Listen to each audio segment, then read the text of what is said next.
bought some new machinery.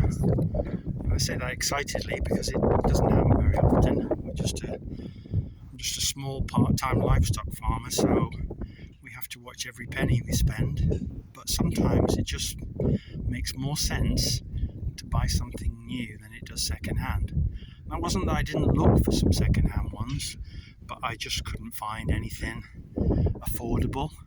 And then I saw these, and these have come from the same guy who we had our chain harrows off many years ago. Guy just up at Wrexham, and these have lasted very well. But I'm getting on a little bit now, and a little bit of health issues, arthritis, etc. So I find the lifting of the arms up quite a challenge. So I was looking for something else.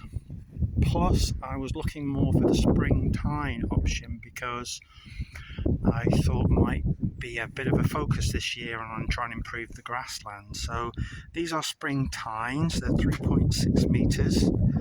They do a painted and a galvanized version.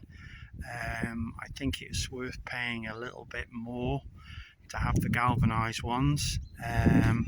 So the two arms fold down, and although there is a little bit of lifting compared to the chain arrows we had, these are much lighter. So I will do a review on them when I've used them a bit later on.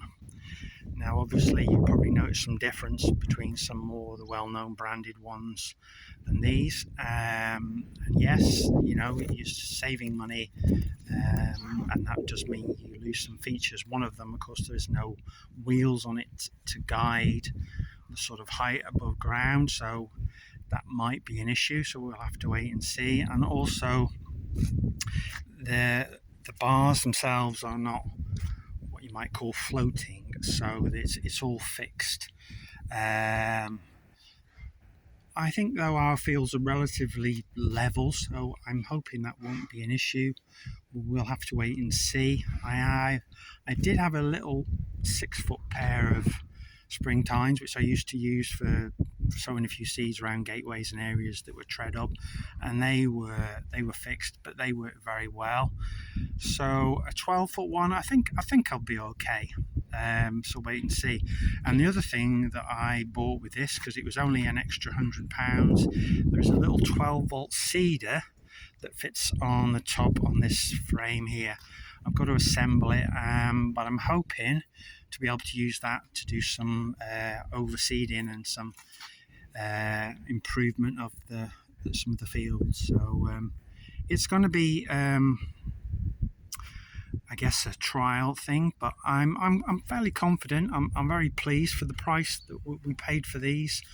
I'm very pleased. So they look really well made, heavy duty, and I think, you know, galvanized, they're going to be in the same condition for years to come. So we'll wait and see. But when I've tried them out, I'll give you some more feedback and hopefully tell you a little bit more about them. But there we go. So these are our springtime harrows that we bought new.